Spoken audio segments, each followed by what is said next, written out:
Hey listeners, powered up by Mazer Group, this is the Turnin Dirt Podcast. I'm your host, John Mazer. Thank you. Thanks for having me, guys. Good to see you, Bear. Actually, that's the first time I've seen you, but I mean, it's a second time today. if we divide where you walked in and now we're there. So thank you for coming today, Bear. Really appreciate it. My first question, your name. Was it an accident or tell me. It's obviously the first question I get anytime I meet somebody new. Yeah. My full name is Douglas Bear Trapp. Yeah. My father's name is Douglas Blair Trapp, and my grandfather's name is Barry Trapp. Gotcha. So Bear is kind of a blend of Blair and Barry, I believe, and having the same first name as my dad. I've been called Bear since the day I was born. Passport, driver's license, all that just has Bear Trapp on. Nice, right on. Well, like I have to admit, I was looking at the schedule and I was like, did somebody play a joke or something like that? But I mean, you can probably understand that. But I mean, hey, it's a great name because it's got a couple meanings to it. Same reaction for 39 years every time I meet someone new. So right on. I'm used to it. Yeah. Bear, you are the owner of VP Energy Services. Do you want to tell us a little bit about what you do? Yeah. VP Energy Services was a company that we started in 2016. After that oil crash, kind of 14, 15. Got together with some guys that I grew up with and wanted to look for an oil and gas asset kind of in that downturn. And we found a trucking company and storage facility up in Kindersley, and that was kind of on tough times. Ended up buying that, going up there, buying the other pipe yard that was in town, and then we've kind of just grown it organically since then. We've purchased a pipe yard in Swift Current, Saskatchewan, and then last year we purchased the pipe yard trucking company and kind of oil field hauling operation in Verdun, Manitoba. Oh, wow. So you're going back to my home territory there. Like I'm a Brandon born and raised guy. So, and you say the oil boom, like, I mean, we really experienced it in southern Manitoba there. Like I admittedly, I tried to get into it. Me and another, a partner of mine, we tried to do, how do I explain this? Well, it was generators because in Manitoba Hydro, there was like a 5 to 6 month lag time between when the jacks went up and then when they piped power in. So there was a business opportunity just to provide the generators. So, we had a game plan in place and, we actually did some work with Penn West for a bit. And then it takes hands-on being there. I thought we could maybe utilize Mazer Group bricks and mortar for servicing the engines, but you're really like on call 24/7. Got to be ready for that. Not that say we're not for farmers, but it's sure seasonal compared to an oil jack area. So good for you for getting into the industry. So you said about 2016 is when you kind of got into VP or when VP was started. First yard was in Kindersley? Correct. Yeah, okay. Kind of west central Saskatchewan. Gotcha. And so did you move there? Like I was there. I spent the first 2 years there kind of doing everything I could to try to make sure we weren't losing too much money to start. Gotcha. And was it a one-man show at that point or did you have a few guys working for you? No, there was a few employees that were kind of left over. Brought somebody, my number two, Stephen Baker, brought him with me and we kind of just did whatever needed to be done. Yep. Employees didn't show up for work. We jumped in the loader and loaded it and moved the trucks around and just whatever. So at that point, what were the primary services of VP Energy Services? Our main service is kind of storage and last mile logistics. So we have a 40-acre pipe yard up there that we store pipe. We have an inventory system where our clients can log in from their computers and check on their inventory, check on the movements. Then we have a 5-acre yard and a rail spur right in town as well. Oh, wow. So when pipe gets shipped by rail, we can provide that service to let our clients ship it by rail right to us in Kindersley. And are you now when for our listeners, when you talk about pipe, are we talking about like the pipe that's placed in ground for permanent transfer of product, or are we talking?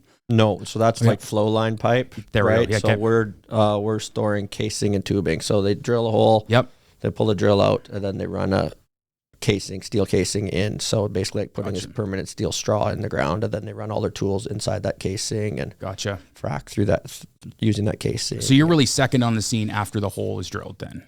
Yeah, we kind of show up while the big rig is there because the big rig pulls out and pushes all the casing down after it's done drilling. Gotcha. Yeah. So your pipe goes down and then I guess prior to fracking, like, and I'm an amateur in this, so you got to help me out, give me some rope here. But are you pumping concrete through your pipe to come up and do the casing? That's what you do? We don't do that. You don't do that. Yeah. There's big cementing companies that take many technical engineers to figure that out. Yes. Yeah. We are storage. That's it. Yeah. And logistics. Gotcha. But it is like you talked about. We're on call 24/7. If something goes wrong at 2 a.m. and they miscounted how much pipe they need, we got guys on call. That pipe's going out at 3 a.m. and January 30th, despite the weather. So that's happening. It's a year-round, 24/7 business. This time of year with road bans on, it's kind of March 15th to May 15th, depending on the weather exactly. But that's kind of break up. It's called in the oil field, and we're just turning wrenches, cleaning trucks, fixing trucks. People getting a little breather after a busy winter. And this is when wifey makes you book the holiday then. Yes. And hopefully all the employees at the same time as well. That's right. Bear, when you say road bans, what do you mean by that? Why is this your downtime? Just like the RMs and the Department of Highways, they put weight restrictions on the roadways in Saskatchewan during the spring runoff, not to just totally destroy all the roads. I see. Yeah, that's because of our climate. Yeah, because everything freezes up in the winter, right, Jim or Jay? So we have to go through the same thing when hauling equipment. We really got to be conscious of what we're hauling, and I believe, for overweight to stuff, you can get permits, but it's very expensive during breakup, is it not? Yes. Yeah. Yes. Yeah. So that's why it's nice to send. So the roads get susceptible with the weather change, and it makes them a little bit more susceptible to cracking and shifting, and so they put a ban on it to ensure that the weight doesn't do that. That's right. But every business that relies on heavy transport gets affected by this during this time. I mean, like the main highways, Regina, like Highway 11, Regina, Saskatoon, number 1, that stuff's not typically affected, right? Unless there's unforeseen like runoff or moisture. But secondary highways, grids, they all the biggest impact is on your gravel roads, I would say. Yes, that's where roads. It can really punch out. And it can deem a road undrivable if there's too much traffic over it, during this time. Wow. Oh, it's crazy. Yeah. It's not so. So Kindersley, where it started off, you said you expanded a little bit. Where was the first expansion to? To Swift Current. Swift Current. Yeah. Yeah. And it's still pretty active up there right now? Not as active. There's kind of, usually for the last 2 years, 3 years, there's almost as many rigs drilling for oil as helium down there. Oh, is that right? So there's 2 or 3 drilling for oil and 2 or 3 drilling for helium kind of all the time down there. And are you involved in both industries? Yeah. Oh, really? Okay. Yeah. And helium is it pretty much the same thing, just deeper, a little more engineering goes into it. That's not our side, but it still uses all the same services that the oil rigs use. Gotcha. Now, I saw a reel the other day, and you'd probably know, being in the industry, there was just another record set for deepest drill, was there not? I think it is 19,000 feet too deep? Or was it 1,900 feet? No, it would be like we do in Kindersley. The wells we're doing are like 2,300 meters. Okay. So, yeah, I mean, I don't keep tabs on. No. Maybe I just thought Dakota, but I thought you might. And it was a Canadian record of some sort anyway. It was the deepest drilled anyway. But I mean, you're going down a long way. So awesome. So inventory of what, so pipe delivery, obviously you've got some semis, trucks, that sort of thing. The main business is pipe storage. Do you do anything else? Do you vac trucking or anything like that? No, I mean, we got, half a dozen one tons doing hot shot in for little products they need, but we store a lot of, it's called float equipment that goes around the pipe with the pipe to get the pipe down the hole. Yep. We have a mud storage yard in Kindersley as well. Yeah. So lots of just different chemicals that they use to help drill. So we have a storage warehouse in Kindersley for that as well. And then our operation in Verdon, we have 4 picker trucks between 30 and 45 ton. And we set a lot of the pump jacks, and then any kind of construction projects we're working on, and pulling pumps out of the main line out there and the pipeline, stuff like that. So. Oh, crazy. Right on. So did I hear you setting up jacks as well? Yeah. That's definitely, there's one truck doing that every day, kind of, at least out there. Gotcha. So I'm so excited that you're in Verdon, because I mean, we really talk about Manitoba on here, other than, the farming side of things, but that's, it's awesome. So where did you see, and when did the oil industry, I guess, motivation come to you? Were you always involved? Were you a rigger as a young man, or Never. I was actually, I played hockey, junior hockey, and went to school down in the US. And when I came home, a lot of my friends that I went to high school with were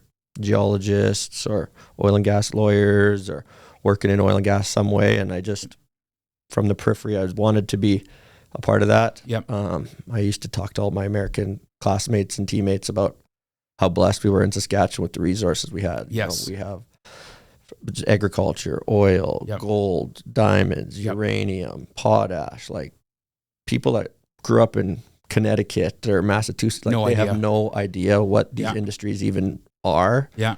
And that's, the backbone 99% of what our course. province is. So. Yeah. Yeah. It's crazy. I didn't know we were in. Did you know, producer Jay? Did you know we were in diamonds here? No, but where's the gold mine at, baby? Like, where are these at? We want Gold Rush on here. Yeah. So you need Exactly. to start a show. Yeah. I knew, obviously I knew that with our land and a lot of it untouched, that we are sitting on a proverbial gold mine Sure. of Yep. resources. And I think it goes overlooked. Like I've always said in high school, when you're talking to your guidance counselors, no one's saying, hey, get into the potash industry. Yeah. Right. No. No one was leading me into oil and Nope. gas. But it's good that you had that influence of friends that from the periphery, you heard the success stories and you heard what was going on. And Yeah. I think it's a great story. I love Yeah. seeing my friends succeed. So Absolutely. it's Yeah. great. And again, great hearing it, and I think I can share the same, thought when you had friends talking about it. When I was living in Brandon, it was just so close to Verdon and, there's an oil town south of Verdon. Cromer's a big one, I think.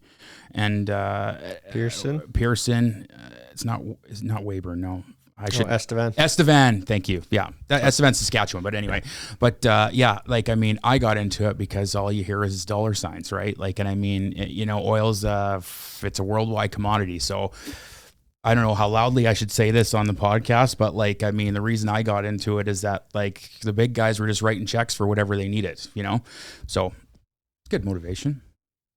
Yes, times are a little different from that 08 run to 14. Yeah, it was kind of like the Wild West crazy. in 08, wasn't it?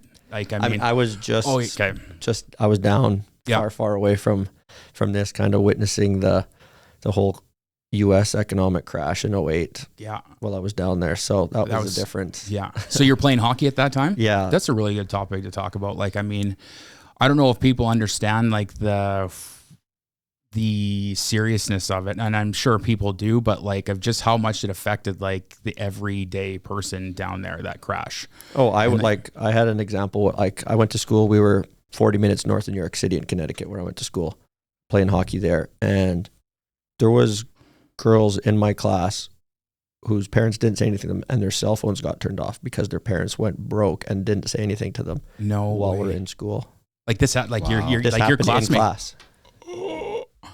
That's not a good way to find out about No, that. that's No, wild. and my investments teacher, I was taking an investments course at that time. Yeah. And he was a great guy, an old Jewish man, and he had all his money at Lehman Brothers. Oh no. They were the first to go. And they were the first to go. Oh man. Really good. Are you a documentary guy? Yeah. Really good one is I think it's free on YouTube, but it's called Panic: The Untold Story of the 2000s. I've seen it. Have you really? Yeah, I've been a bit of a researcher of the 2008 Yeah. crash. So every Yeah. movie, every documentary I've Yeah. checked out. The Untold Story. I thought that was banned because it was on streaming services. And Yeah. all of a sudden it was gone. It's and I think the HBO had to take it off of you. But I watched it countless times. Yeah. My favorite part of that movie in line was when Jamie Dimon from JP Morgan, where they were doing an interview with him, and he said, it was my birthday. It was March 13th, 2008. Said about 9:00 at night, I was out for dinner with my family, my parents, kids. I got a call from, I think it was the CEO of JP or Lehman Brothers. And he said, Jamie, I need $29 billion before Asia opens, or we're gonna have to declare bankruptcy. That's how quick it happened. That's wild. It's so crazy to think about. And obviously, Jamie couldn't do anything for him, but obviously that was the first, sign that things were going south big time. So, Yeah. Well, Hank Paulson, Yep. who was the CEO of which bank? I totally forget. Hank now. Paulson was Goldman Sachs. Goldman Sachs. Yeah. So he was Goldman Sachs, Yeah. but he was running point on all this crisis. Oh yeah. He was the Secretary of the Treasury. Like, yeah. it was unprecedented. Yeah. And they were part of creating the problem, yet Yep. they didn't know how to fix it. No. By the time that everyone realized it, Yeah. he just admitted Yeah. we were all way too late. Yeah. And then when I hear about your professor, like, did he lose all those investments? Did they go to zero? He never got into it. I don't know Who would want to talk about that at the time though? Like, Oh, it was bad. Oh, it was so bad. I'm a huge documentary guy, so there's one on Hank. It's called Hank. okay. Yeah, if you want to watch it, but it tells his story, and but yeah, like right in the thick of things. And he only got into the Bush administration in like 2006. You know that, eh? So like he was like a year and a half into the job, and all of a sudden he's dealing with a financial epidemic of like immense proportions, and had to navigate the United States through it. And ultimately they did. It was a lot of bailout money, but hey, whatever it takes to keep everything flowing, right? So yeah, they definitely kept it moving. Like, yeah, thank goodness. It could have been a lot uglier than it turned out to be. And then on that one, the documentary I said before, like, I mean, there was a gentleman on there that said like they were 2-3 days away from the ATMs not working. And I don't know monetary policy. I should know, but I don't know any of that stuff, and I'm not sure how that works. But like, you go to take money out and the bank can't back up to every dollar that you got in your bank. Like, I mean, that's scary stuff, man. Scary stuff. We're not there. We're great. Let's get back to you, Barrett. So you're down. Tell me about your hockey career. So was that obviously you played hockey as a kid? Yeah, I played hockey here in Saskatchewan. Played my junior hockey in Melville, and then finished off in Estevan with the Bruins, and then had the opportunity to go down and play in NCAA. Gotcha. Now, was that a ride down at a university, or is that, Oh, that's awesome. Yeah. Yeah. So got your education concurrently while playing hockey. Yeah. Best way to do it. No, it was That's awesome. Yeah. Amazing experience. I mean, Yeah. like, I haven't really left Saskatchewan much as a child. And then, to be flying into New York City and every time you go to school and come back and traveling out of there it's just mind-boggling for a 20-year-old from a farm. Yeah, no kidding. Yeah. And so were you scouted, or like did you want to go to the university that you went to? Were you scouted, or like? Yeah, I mean, I had a good last year junior hockey and a couple opportunities, but this was the best financial opportunity. Yeah, man, you got to wager that. Yeah, absolutely. So, and then what year was that where you went down for? 05. I was down there 05 to 09. 05 to 09, and then came back to the farm? No, I played in the minor leagues down there for a couple of years, kind of bounced all over the country. Gotcha. And then I came back in 2011. Yeah. What league in the minors were you? The East Coast League. East Coast. ECHL, yeah. I have to ask, was that wasn't the same league as the Danbury Trashers, was it? No. No, but Danbury was like 25 minutes from where I went to university. Really? Yeah. No kidding. I think I'm a little late on that, because wasn't it like 02, 03? I think, 04 was that lockout when they brought the NHL guys in. Yeah, the Mike Rupp came in there. Like, oh man, if you're Netflix, have you seen it? Yeah. Oh my God, it's so good. It's so good. And just hearing, the dads, done some time in prison, hearing them talk about, the trash business, and there's characters like that on my hockey team. Is that right, eh? Oh, yeah. Really? Oh, that's awesome. East Coast is a different beast. Different world, eh? Yeah. Like are different characters, like mafia kind of characters, or connected characters, if you will? Sure. Yeah. Enough said. Yeah. Right on. Oh, good stuff. So came back up in was finished school in 09, played some minor league hockey down, and then came up. When was the move back? I came back in 2011. 2011. Yeah. And so I'm trying to fill the gaps here. There's a 2011 to 2016 of the inception of VP Energy Services. Right. So I spent my first 2 years at home. I worked for a Hill family company in downtown Regina called Western Surety. Yep. I was a surety bond underwriter. So basically figuring out insurance bonds and underwriting construction bond contracts for big contractors. Gotcha. So basically got to learn the ins and outs of construction and heavy equipment financial statements there. Yep. Did that for a couple of years. And then I went and worked for Raintree Financial Solutions, ended up raising money for a private equity firm out of Calgary that was rolling up businesses that didn't have no succession plan in place. Okay, yeah. And then kind of got a appetite or a feel for what investors were looking for through private investments, and naively thought I'm going to give this a go. Good for you. So like all the experience when you came back here was all complimentary to what, like, I mean, to use your words, taught you the ins and outs of the financial part of construction, your work in investments, led you to believe what investors, led you to understand what investors needed to see, what information they needed to see to get a business off the ground. So it's a great story, Bear. It's absolutely fantastic. So VP Energy starts. We've kind of going back and forth here. If you've got Kindersley, then you went, Swift Current, and now in Verdon. Yes. So good. Yeah. So it's grown a lot.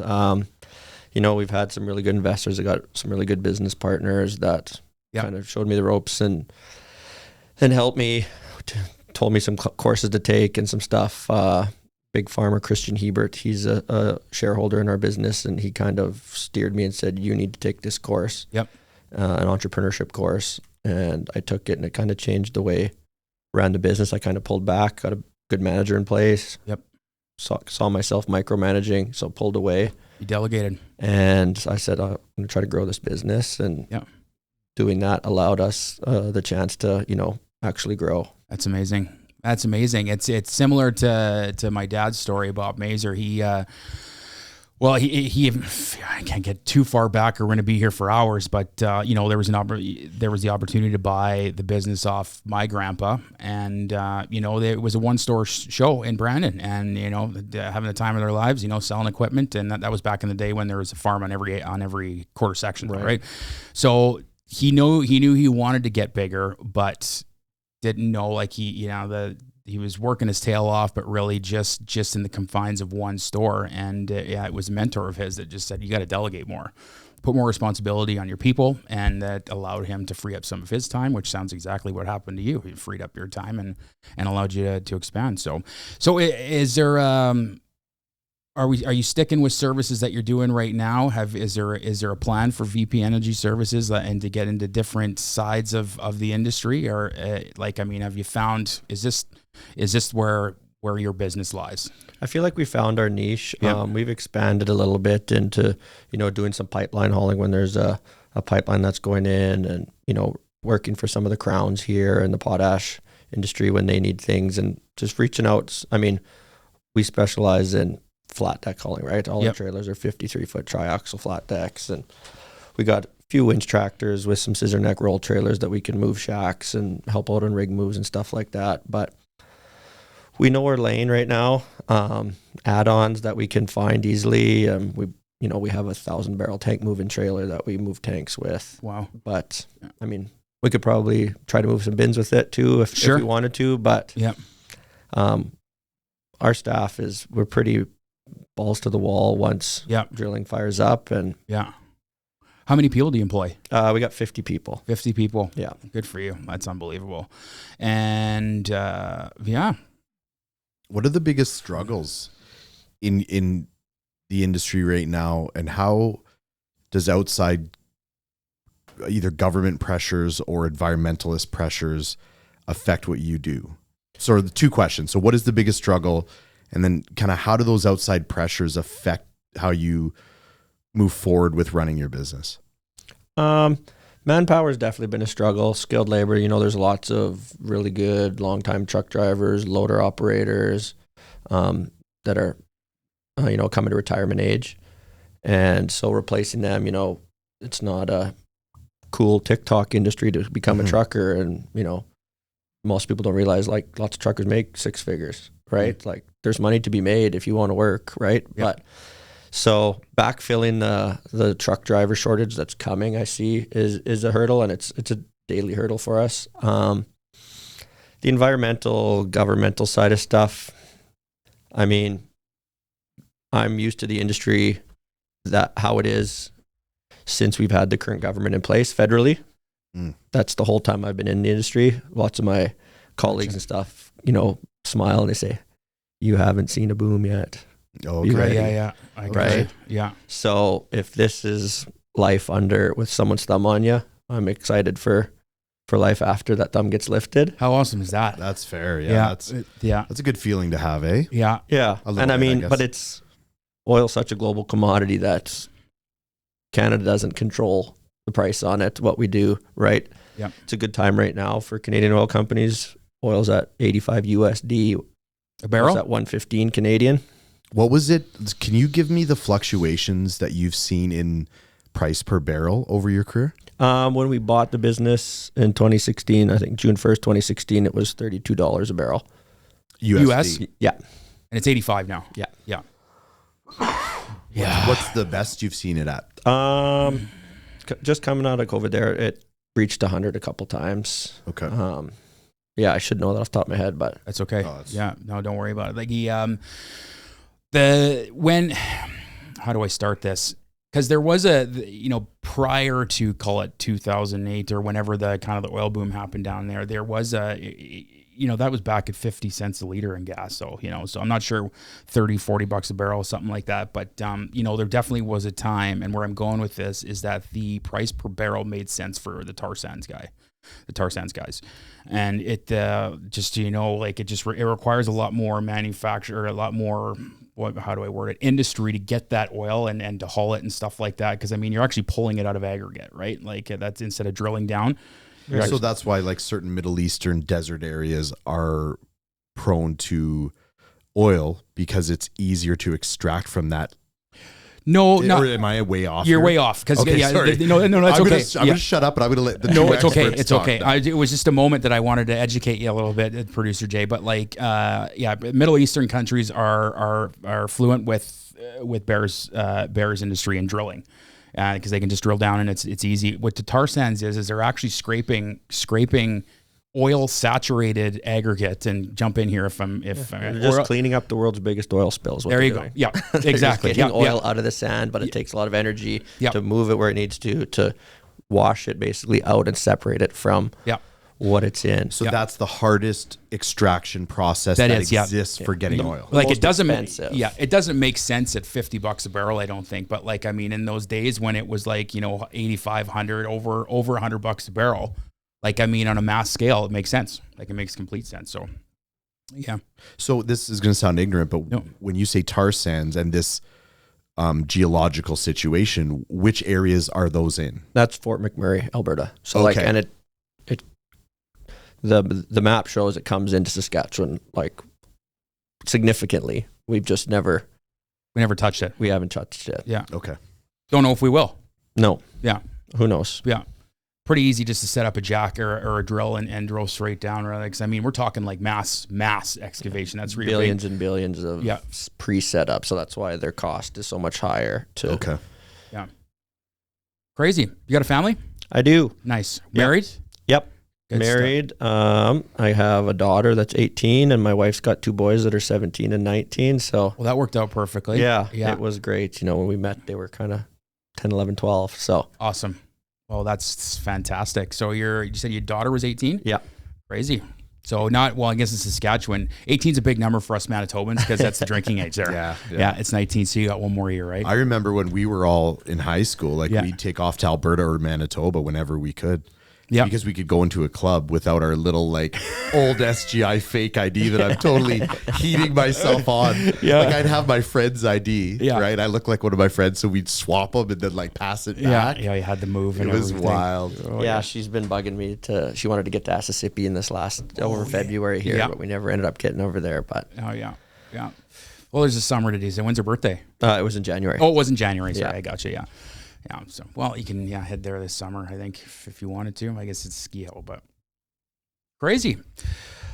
Thank you so much for coming on today, Bear. I don't know if there's anything else we would like to chat about. I got a really good handle on your business. I'm very impressed. It's I always love meeting entrepreneurs that have kind of, have your story that just said, I'm taking a chance here, and the chance worked out. So before we started recording here, you'd said you reside in Regina, but are a building just outside the city here. That's exciting. Do you have a potential or projected end date or move-in date for that? I don't even want to venture a guess. We won't talk about that then. Wrong. Yeah. No. No, we're excited to get out here. My brother's on an acreage out here, and we enjoy it out this way. Nice. Right on. Well, can we have you back? I want to hear if there's more additions to VP Energy Services. Again, I love your story, so I want to know the Though I have a feeling there will be an acquisition at some point here. It's been every couple of years, so Yeah. I There you wouldn't go. bet Just against keep it. that on track. So before we go, we're going to pass it over to producer Jay. He's going to take us through some fun stuff. Yeah, I just got a couple fun things that we do here. Some of this is repeated from other episodes, but because I know you, I just want to get your take. So the first one, Johnny, you've already done this, so you probably don't have to do this. Okay. But it's It's not blind restaurant ranking. It's blind food ranking. So I'm going to give you one at a time a genre of food, and you have to label it 1 to 5, 1 being best, 5 being worst, without knowing what's coming. Okay. Okay. So the first is Italian. 1. Okay. So it's your favorite food. Amazing. I like it. That's Do you have clear. Italian heritage in you? No. No. You just like pasta and like, yeah. 20 years or 25 years of playing hockey, you get pasta every day before every game. There you go. I guess you're in playing hockey, you were in the heart of like Italian. Yeah. Okay. Okay, next one is like a Southern Texas barbecue. 3. 3. Japanese. 3. Or do I got it? No, they you got to be. got it. You got to pick 2 So you or got 4. 2, 4, and 5 left. 2. Okay, Mexican. 4. Are you a Mexican guy? Yeah. Me He's just too. like I that. get made fun of all the time. Taco Bell come in South Albert, boy. Oh, I cannot wait. Bro, I'll beat you there for the first grand opening. I promise. If I'm driving with my family in like the northern U.S. and I see Taco Bell, I pull in and I get food, and none of the rest of them want to get food. They Yeah. want to go to Wendy's or something different. But They don't like it. I can't. Well, they don't mind it, but They just prefer something else. if I see Taco Bell, Yeah. I'm pulling it in just because we don't have it. We haven't had it. Right. Is there a go-to menu item that you like? Oh, whatever. Just with whatever anything on picture there. looks good. Yeah. I like that. I love it. Last one is Indian food. I guess I got to say 5. But Yeah. Do you like it? I do. Okay. Yeah. So everything on there was like, yeah. If you could repeat the scores, you're between 1 and 3 with everything. Yep. Yeah. Is there anything, what did we miss that would have been a 5? Anything? Nothing that would have been a 5. Pierogies would have been a 1 still. But Yeah, Ukrainian, I guess, would be a genre, right? It is a genre. Yeah. cabbage rolls, kumsa. Yeah, you guys are so cultured, man. Like I can't get into. Man, I'll tell you, my grandmother, and she just passed away a couple months ago. But like, yeah, she did like borscht and like did pierogies, all that kind of stuff. And my aunts and I were having a moment when we were packing up her apartment, and I admitted as like, I got to tell you guys, I fucking hate grandma's borscht. We called it the red soup because it's beet based, right? Yeah, like, no, and I I just had like lots as of a kid, borscht. I just could not get into it. I've never had it. Oh, I love really? Beets. I've never had the beet soup. You'd like it. Yeah, Yeah, I bet I would. yeah. Cabbage rolls I didn't touch as a kid, and then Can't do that either. Yeah. One day someone's like, just try it. Like, just try a cabbage roll. It was the way it looked, like slimy on the outside. Yes. I couldn't do it. Yeah. I'm a child when it comes to food sometimes. Yeah. A tightly wrapped cabbage roll looks a lot better and tastes Yeah. a lot better, I find. For Yeah. who Somebody knows made what me reason. try it, and I was like, Oh, you like them this- now? Oh, it's fantastic. Maybe I got to do the same fantastic. thing. Yeah. Okay, I love it. I got a couple more here. So, this is a what would you rather be, and this is probably unfair because you're a hockey player, but living your life over, you get handed one of these 3 things. You could be a famous actor, a rock star, or like a top of the line athlete, and you're at medium to top of the game in any one of those that you pick. Yeah, it's easy for me. It's athlete, obviously. Really? Yeah. Fair enough. I hung out with jocks and grew up with jocks my whole life, so I love it. I like being around those guys. I love Is it. any of the family involved in sports? Like, are they any like sports? Like, Oh yeah, yeah, yeah. yeah, all of them. Like kids or like family. Well, your immediate family, like, so your kids right now. Yeah. They like my daughter plays high school soccer and danced forever, and Yep. the boys both play basketball. My wife's boys both play basketball. Gotcha. But like my family's got somewhat Like deep, sport. deep hockey roots in the province. And Gotcha. Do you have any Yeah. brothers, sisters? yeah, 2 brothers. I got a question coming up about this. Okay. Actually. Both play. Yeah. Yeah. Gotcha. Yeah, my youngest brother kind of did the same thing. He went to school in Boston and Gotcha. played the minors for a couple of years. Yeah. I have admittedly, I'm going to tell you this, is that as I grew up in prairies, usually it's you're a hockey boy, but I was a downhill skier Okay. as a young man. Yeah. We had a hill just north of us in Brandon. It's called Ski Valley. It's just by Minnedosa. And just went out there every Saturday, Sunday, had training, set up gates and then we go to races, La Riviere, Botno, we went south for a couple, and then that was back when Agassiz, I don't know if you remember that, Agassiz in Riding Mountain National Park was open. Mississippi was late in the game for me. Like Mississippi opened up kind of when I was getting out of skiing. Okay. So yeah, but any big crazy wipeouts, any crazy injuries? I did. Skiing? Yeah, in my last year, I had a bad one where I actually I clipped a gate and I fell at the top of the hill, and for whatever reason, the conditions that day, like I slid like right to the bottom. Like I had some speed going too, and but I got up and I dusted myself off and I put my hands up like to cheer, and like everybody at the finish line started cheering. So that was like, it was my highlight in my ski career. The biggest wipeout ever. Well, my question for Bear is, okay, so your dad played competitive hockey. You did, I think Joel did, and I know Spencer did. So out of that group at their peak, who is the best hockey player from your family? My dad played in the NHL, so I can't say that. Did he really? It wasn't him, yeah. Has to be him, okay. Yeah. I thought, Spencer's still a really good player. He won D-Men of the Year in the Capel Valley League this year. You know, he's fun to watch, but no, it's tough to argue. My dad was captain of the Pats. And nice. Really? Yeah. Oh, wow. So how long did he spend in the show then? 2 years. Games. 2 games? Yeah. Really? What team? Buffalo. No kidding. Yeah. Really? So they called up, obviously, or was that like called up. He played 2 years in the minors. They in Rochester, New York. Yeah. They won American League one year that he was playing there. Yeah. My middle brother was born while we were there, and then my dad came home at 23 to take over the farm. Gotcha. Still there? No, he's in the city now. He was in White City, and now he's in Regina. Yeah. Gotcha. Although there is definitely some heritage in your family there. Yeah. Good stuff. You good? Thank you so much for coming today, awesome. Bear. This was awesome. Yeah. Thanks for having me, guys. I really appreciate it. Yeah, I really appreciate you coming, and we're going to have you back because I want to hear about the progression of VP, okay? I'd love it. Okay, thanks, man.